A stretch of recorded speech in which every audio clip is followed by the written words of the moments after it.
올해 1학기부터 달라지는 학교폭력 대책에 대해 알아보기 위해 학교폭력 대책과 김도현 과장님과 이야기 나눠보도록 하겠습니다. 안녕하세요. 네, 안녕하세요. 네, 달라지는 학교폭력 관련 제도 이야기를 하기 앞서서 먼저 최근 학교폭력 발생 실태가 어떤지 그리고 조치 내용을 정리해 주세요. 코로나19로 인한 비대면 교육 시기를 제외하고 매년 증가 추세를 보이고 있습니다.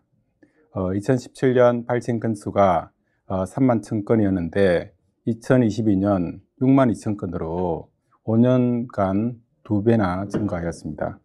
또 예전에는 신체 폭력 위주였다면 최근에는 사이버 폭력, 언어 폭력의 비중이 늘어나고 있고 또 그 유형이 또 복잡해지고 다양해지고 있습니다.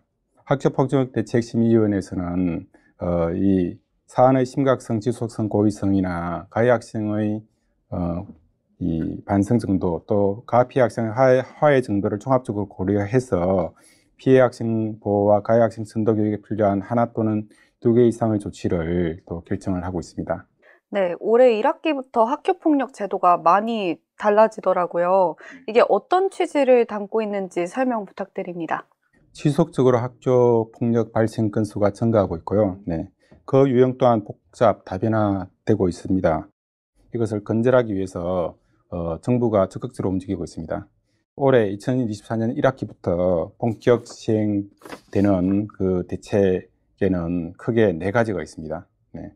첫 번째는 중대한 학교 폭력에는 엄정히 대처하고, 두 번째는 피해 학생 중심으로 보호 조치를 강화하고, 그리고 세 번째는 단위 학교의 학교폭력 대응력을 올려주고, 그리고 또 특히 최근에 학교폭력 전담 조사관 제도를 새로 도입해서 학교폭력 사안 조사만큼은 교사가 아닌 학교폭력 전담 조사관이 담당하도록 하여서 사안 처리의 공정성과 전문성을 높이고 교원들을 도와주고자 합니다.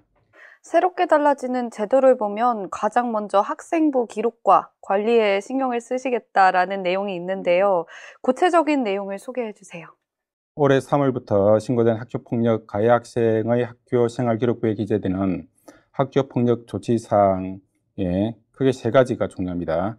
출석 정지 6호, 학급 교체 7호, 그리고 전학 조치 8호 이 기록을 가해 학생 졸업 후 최대 4년간 보존하게 됩니다. 기존에는 2년이었습니다. 그래서 이 3가지 출석 정지, 학급 교체, 전학 조치를 받은 이 학생부 기록 보존 기간은 졸업 후 4년으로 연장을 하게 되었고요. 이 기록 삭제 요건도 이제 거의 가해 학생들에게 그래도 개선의 여지를 주기 위해서 시행하고 있는데 이것도 삭제 요건을 강화했고요. 네, 가해 학생에 대한 학생부 기록 보존이 최대 4년까지 연장된다라는 게 핵심 같은데요. 네, 맞습니다. 학생부에 기록된 가해 학생 조치 사항을 대학 입시에 반영하겠다라는 계획도 있는데 이게 어떻게 되는지 궁금합니다. 앞으로 학교폭력 가해 학생 조치 기록을 대입 중에서 학생부 교과 전형, 또 학생부 종합 전형 등 학생부 위주 전형에는 당연히 지금까지 하고 있었고 올해부터 수능, 논술, 실기, 실적 위주 전형에서도 반영하도록 하였습니다. 특히 구체적으로 말씀드리면 2025학년도 대학 입시에서는 대학이 자율적으로 입시에 반영하도록 하였는데 2026학년도부터는 2026학년도 대입 전형 기본사항이라는 그 전체 대학에서 학교폭력 조치사항을 필수로 반영할 수 있도록 개정을 했습니다. 네, 내년부터는 자율로 그리고 2026년부터는 의무로 반영된다는 내용이 핵심 네, 같은데요. 맞습니다. 피해 학생에 대한 보호 조치도 강화하겠다는 내용이 있는데 구체적으로 어떻게 보호를 받게 되나요?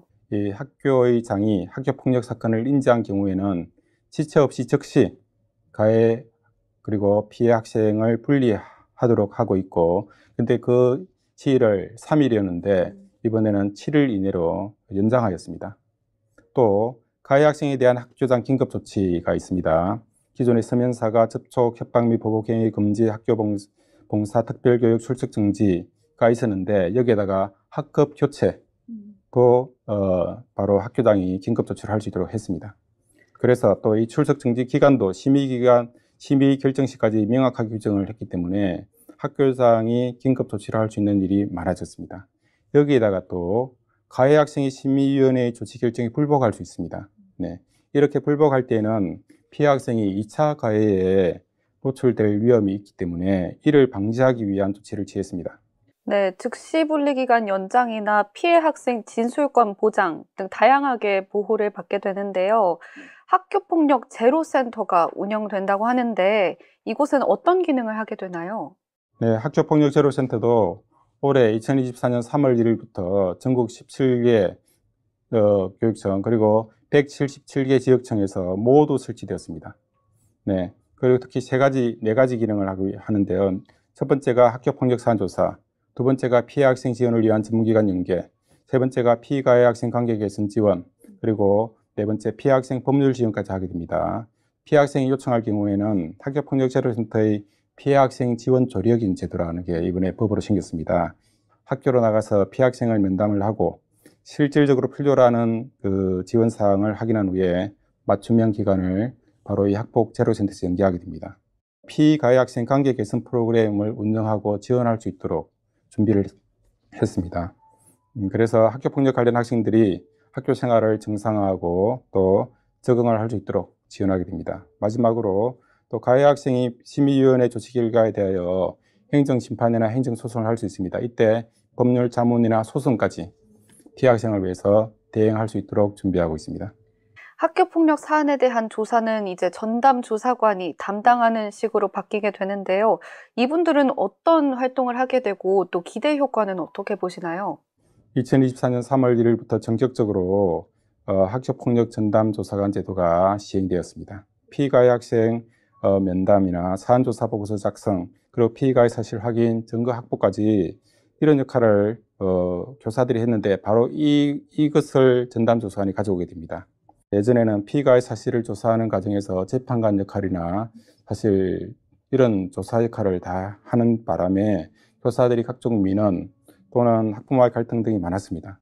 우리 전담조사관이 사안조사를 하도록 했고, 그래서 우리 교사들은 피해 학생 보호, 관계 회복 등 교육적인 해결, 교육의 본질인 수업, 그리고 생활지도에 집중할 수 있도록 제도를 개선했습니다. 그렇지만은 아직 제도 시행 초기라서 지금 현재 불편함도 있고 시행착오도 있을 수 있습니다. 그래서 우리 교육부에서는 또 17개 시도교육청과 함께 현장을 계속 방문하고 있고, 그래서 개선 사항을 확인 중에 있습니다. 전담조사관이 담당하게 되면 확실히 학교폭력으로 인한 교사들의 업무 스트레스를 해소하는 데 도움이 될 것 같은데요. 학교 문화 책임 규약도 마련하신 걸로 아는데 이건 어떤 내용인가요?